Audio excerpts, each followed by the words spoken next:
안녕하세요, 초이 아재입니다. 저번 영상에서는 유명한 짤들을 통해 미개의 땅에 대해 소개해드렸다면 오늘은 실제 미개의 땅으로 이주해온 사람으로서 경험해보고 느낀 걸 토대로 원주민들은 잘 깨닫지 못하는 특이점들을 소개해드리고자 합니다.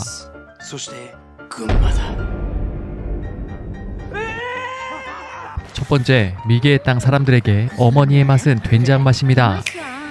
이곳 원주민들은 된장 맛을 맛보면 그리운 어머니의 맛, 고향의 맛을 느낍니다. 그래서일까요? 온갖 음식을 된장 맛으로 만들어 먹고는 합니다.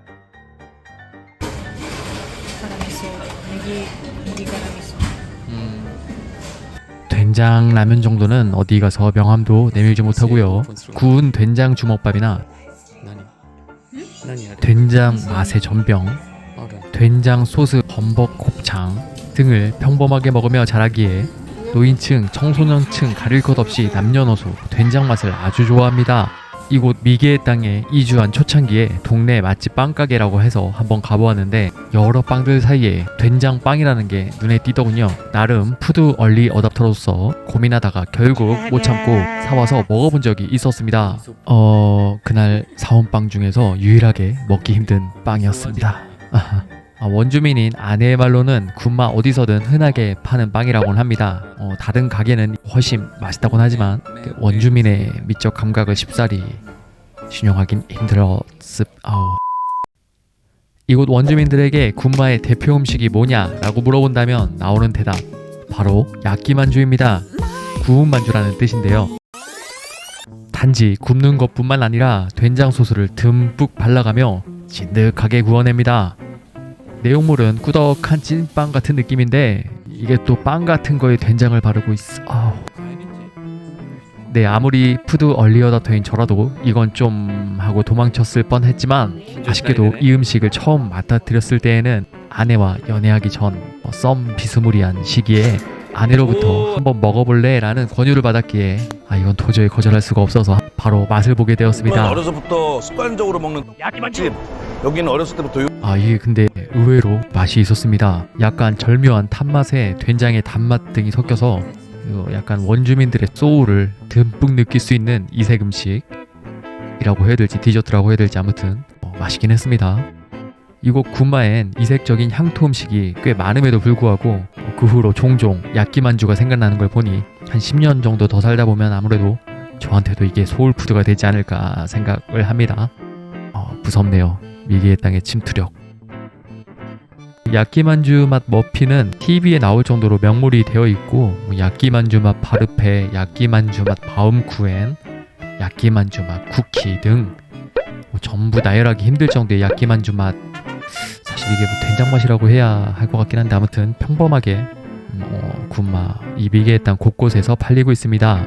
무섭네요. 미개의 땅의 침투력. 자, 두 번째, 날이 추워지면 북쪽에서부터 카라카제라는 녀석이 습격을 해옵니다. 약 5년 전 연애 초창기에 아내는 종종 이 군마는 바람이 좀 세게 부는 지역이란 이야기를 해주곤 했습니다. 당시에 저는 겨울에야 바람이 세게 불기도 하고 그런 거지 라고 생각을 했었습니다. 네, 그렇습니다. 원주민들에겐 바람의 센 정도의 감각이 외부인의 그것과는 전혀 다른 것이었습니다.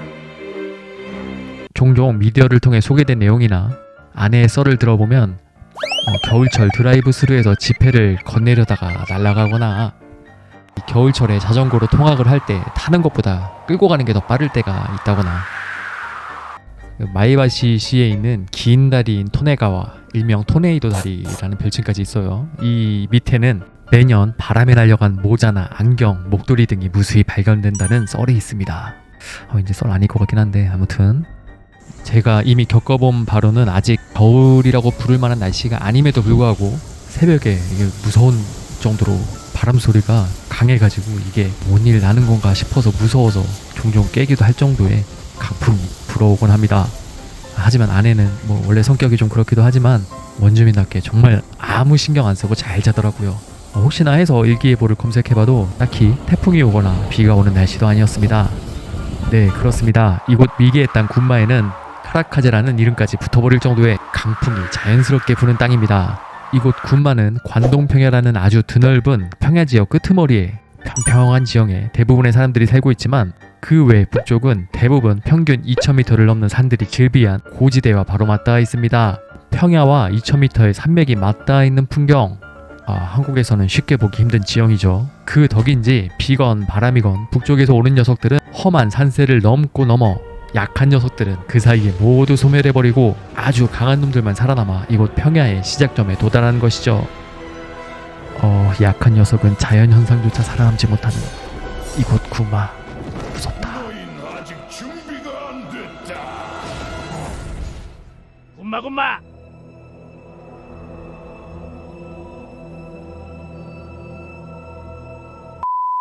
자연 이야기를 하다 보니 떠오른 건데, 제가 다른 영상에서도 종종 일본의 여름은 미쳤다고 이야기를 했었는데 이게 맞는 말이기도 하지만 알고 보니 군마의 여름이 더더욱 미친 거였었던 거였습니다. 이게 너무 더워서 바나나까지 평범하게 기르고 마트에서 판매하는 것까지 발견을 했습니다. 이게 일본 그 본섬이라고 하죠. 혼슈에서 중부 지방임에도 불구하고 열대과일류 재배량이 압도적으로 1등이라고 합니다. 생각해보니까 이 주위의 마당인 단독주택들에는 평범하게 야자나무가 심어져 있었긴 해요. なんなんこれなんて書いてるなんでこんなもの売ってるか何これどうやって食べるえ 더 따뜻한 남부지방보다 열대과일이 많이 나올 정도면 야, 이게 파면 팔수록 신기한 곳입니다. 구마. 자, 세 번째 이야기는 미개의 땅에선 탈 것이 없는 자는 살아남지 못한다는 것입니다. 마치 과거의 인류가 말이나 소와 함께 어우러져 살던 그 시절처럼 이곳 군마에선 탈 것을 소유하지 못한다면 살아남을 수가 없습니다. 군마현의 이름의 기원이 실제로 군용말의 군마에서 유래했을지도 모른다고 하는데요. 스바루라는 자동차 브랜드의 공장이 있다는 게 이게 진짜 과연 우연인가 싶을 정도입니다. 꽤 걷는 걸 좋아하는 저는 이곳 군마에서도 충분히 가까운 거리는 아내와 함께 걸어가고 싶어 몇 번을 제안했었지만 그때마다 이상한 사람 취급당한다고, 아무도 안 걸어다닌다고 싫어하는 아내를 보며 꽤 의문을 가졌습니다. 네, 그렇습니다. 일본의 다른 지역에 여행도 많이 가봤지만 이곳만큼 걸어다니는 사람을 보기 드문 도시는 없었습니다. 자, 일본 내에서 운전면허 보유율 1위, 자동차 등록률 1위. 이게 어딘가에 왜 했는지 알 수 없는 설문조사까지 살펴보면 100m 이내 거리라면 차로 가는 사람이 4명 중에 1명, 500m 내라면 절반 이상이 차를 타고 다닌다고 합니다. 대체 무엇이 그리 위험한지 미개의 땅의 원주민들은 탈 것을 타지 않으면 가까운 곳조차 걸어가는 걸 망설입니다. 보통 일본이 도쿄 같은 곳이 아니라면 우리나라 아파트 같은 대단히 거주가 드문 만큼 인구 밀집도가 낮아서 그만큼 생활구역이 넓게 퍼져 있기 때문에 걸어다니기 힘든 게 있기는 합니다만, 그럼에도 일본 소도시 여행을 좋아하시는 분들은 익히 아시겠지만 왜 이런 시골에 전철이 있나 싶을 정도로 철도의 왕국이라 불리는 일본이니만큼 전철, 아니라면 심지어 버스, 자전거까지 이용해 많이들 다니는 걸 보셨을 거라 생각합니다. 하지만 이곳 군마, 특히 중심부인 다카사키시는 일본의 다른 지역들에 비해 지역민들이 지역 내에서 이동하기 편리하게 철도망이 짜여져 있질 않습니다. 물론 노선 수 자체도 적지만요. 제가 애정하는 일본 여행지이자 군마에 비해 훨씬 인구와 규모가 작은 다카마스시를 예를 들어 보겠습니다. 다카마스역과 가와라마 지역 등 중심부에도 촘촘히 역들이 배치되어 있고 주요 거점들로 다수의 노선들이 펼쳐지며 이용이 편리하도록 노선이 짜여져 있습니다. 하지만 이곳 다카사키는 군마현 교통의 중심지란 이름에 걸맞게 다카사키역에 무려 2개 노선의 신칸센이 지나가는 등 외부 지역과의 연결은 매우 편리하지만 일반 철도는 조신철도 이외에는 존재하지 않으며 심지어 대부분 시민들이 사는 주 생활 공간은 반대 방향입니다.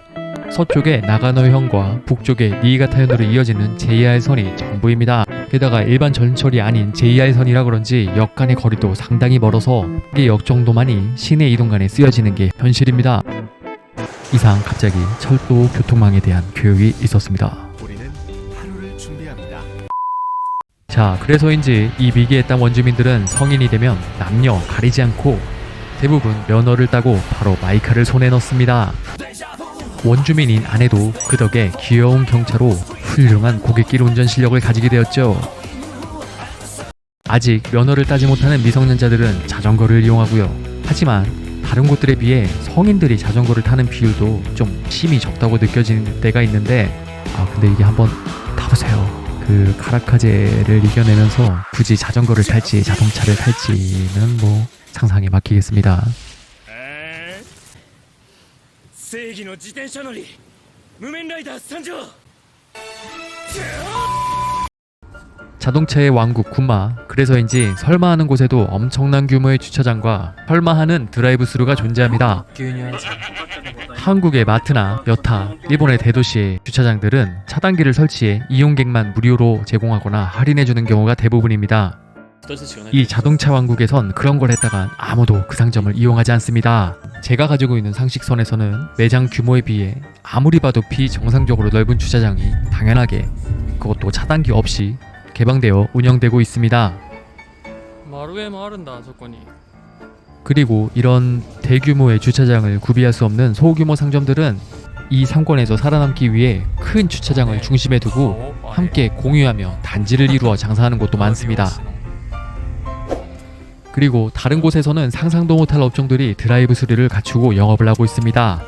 스타벅스, 맥도날드, 스키야, 코코 이치방야 등 음식점류에는 당연히 드라이브 스루가 갖춰져 있고, 보통 일본의 다른 지역에서는 발견하기 힘든 중국 요리 드라이브 스루, 라멘 드라이브 스루, 이런 것까지는 특이하긴 해도 음식에 들어가니까 이해하겠습니다. 근데 왜 대체 세탁소와 안경점에는 드라이브 스루가 있는 걸까요? 이게 어떤 시스템으로 돌아가는지 이게 아무리 봐도 비효율적으로밖에 안 보이는데 말이죠. 그래요. 그래도 이것까지는 이해를 하겠습니다. 소비재라면 소비자니까요. 근데 왜 전당포에 드라이브 스루가 있는 거냐고요. 대체 뭘 위해서이고 감정할 때까지 얼마나 시간이 짧게 걸리길래. 역시 이주민으로서는 쉽게 이해하기 힘든 원주민의 생활 방식입니다. 저는 아직도 아내를 데리고 동네 산책 겸 가까운 가게를 가려면 딘설득이 필요한 생활을 하고 있습니다. 그래서 결국 차를 타고 가까운 곳에 쇼핑을 하러 가면 시골답지 않게 주말이나 출퇴근 시간에 겹치면 진짜 차가 너무 많이 막혀요. 역시 자동차 왕국입니다. 자, 이렇게 제가 실제로 겪어보고 알게 된 미개의 땅 군마에 대한 썰 2편은 여기까지입니다. 대충 굵직한 거 위주 3가지로 추려서 이야기를 해보았는데요. 이게 의외로 아직도 짜잘한 것들은 산처럼 많이 남아있다는 사실.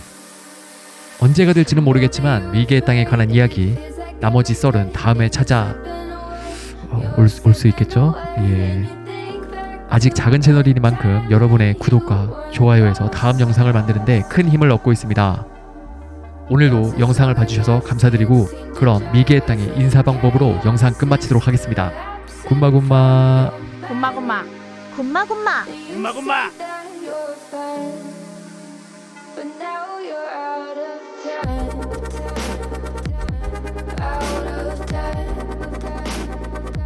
You're out of time.